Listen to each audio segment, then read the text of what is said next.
Hoy vamos a divertirnos en ampliar nuestro conocimiento. Ya nuestros compañeros han dado mensajes muy valiosos, como el hecho de que no nos podemos quedar en solo lo que se nos venía diciendo. Ya no es solo que un arquitecto te va a diseñar una casa, que un ingeniero te la va a construir, sino que debemos ampliar nuestra mirada, nuestra escucha y aprender de otras disciplinas y de otras herramientas que nos permitan aprender a comunicarnos mejor y hacer mejor nuestro quehacer.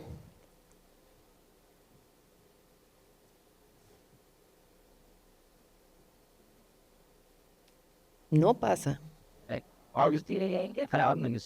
Ahora sí, la dislexia.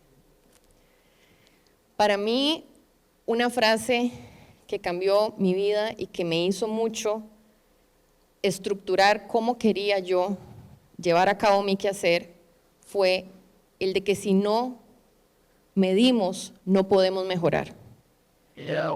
¿Por qué?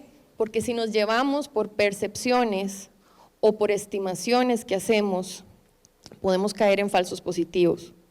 Pero si tenemos el poder de los datos que nos están dando precisión, ahí es donde nosotros vamos a generar el valor y a través de todo nuestro talento y conocimiento poder generar la aplicabilidad.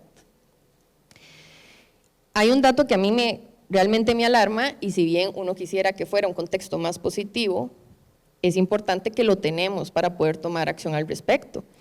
Y es que el 90% de los datos que se generan en un proceso constructivo nos están recopilando y no se están usando.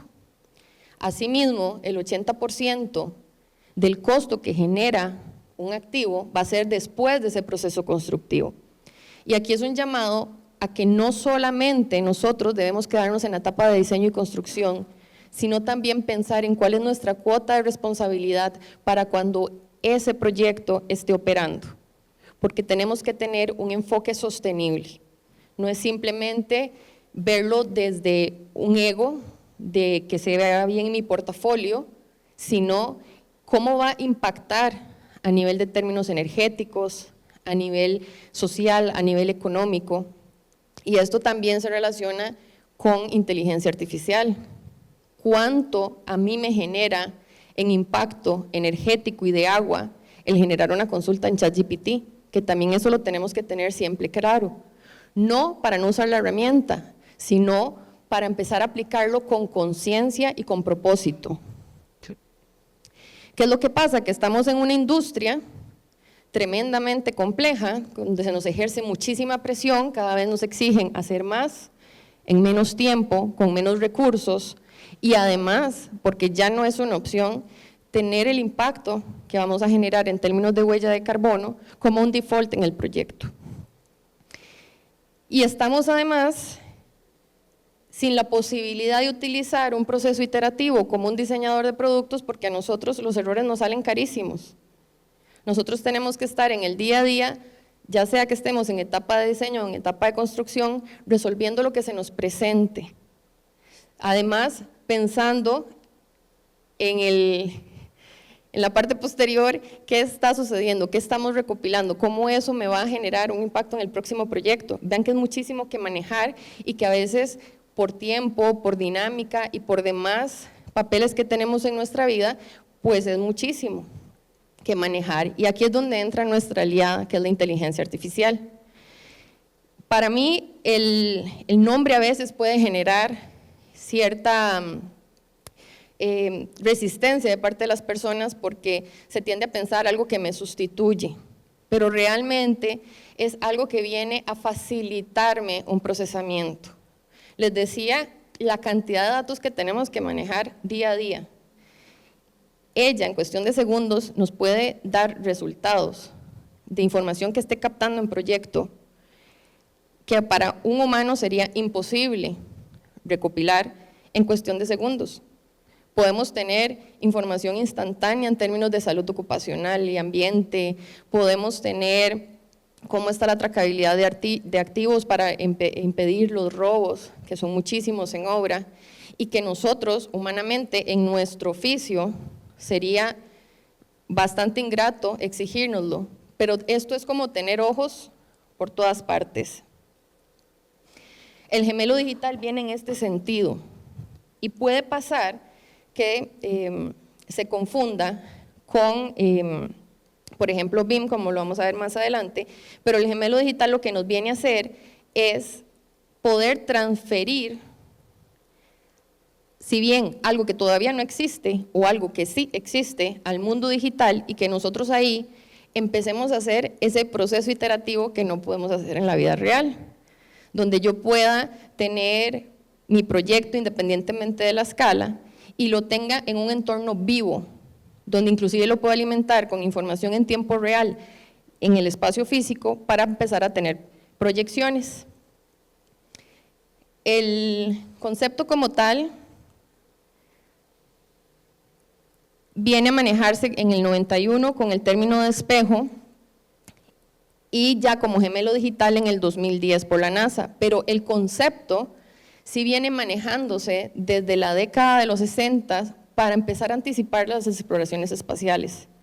Entonces vean lo valioso que es la herramienta de poder decir qué es la necesidad que tengo y ahora que decía el compañero, esperar el mercado, y a veces es más bien anticiparnos a esa necesidad, empezar a decir, ok, yo en este momento, esta es mi barrera, ¿cómo la puedo sobrepasar? ¿Cuáles son esas facilidades que tengo en términos de infraestructura, en términos de instalación de equipamiento, de financiamiento y demás, pero cómo yo, con lo que tengo, puedo empezar a abordar? ¿Es lo mismo que un BIM? No, mas no es excluyente. El BIM es una muy buena base para generar un gemelo digital. Lo que pasa es que el BIM viene a generar una fotografía de un momento específico del proyecto. En cambio, en el gemelo digital ya yo lo pongo en un aspecto dinámico, lo pongo vivo.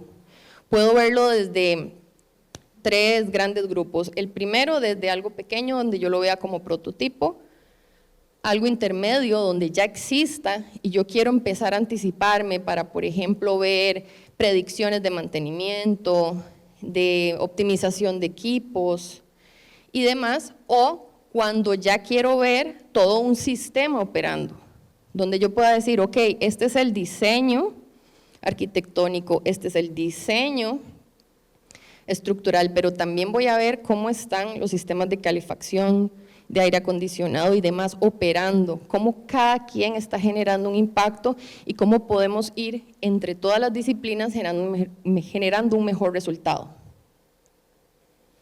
Las aplicaciones son muchísimas, muchísimas, y aquí me encantaría que lo que se queden con el mensaje no es cómo puedo aplicar yo el gemelo digital en lo que hago, sino que ustedes le pregunten a él cómo lo va a aplicar, que ustedes sean el piloto que está pidiendo esa acción y que él sea el que les dé la respuesta.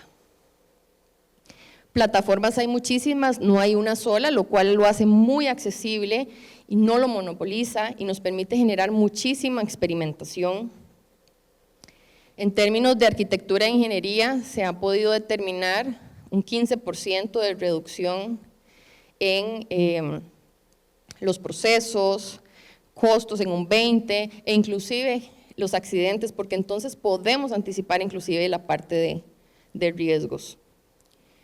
Si lo vemos como tal la herramienta, si generamos un gemelo digital de más o menos 100 metros cuadrados, que es un área bastante pequeña, vean que tenemos un secuestro de 0.15 toneladas de carbono equivalente.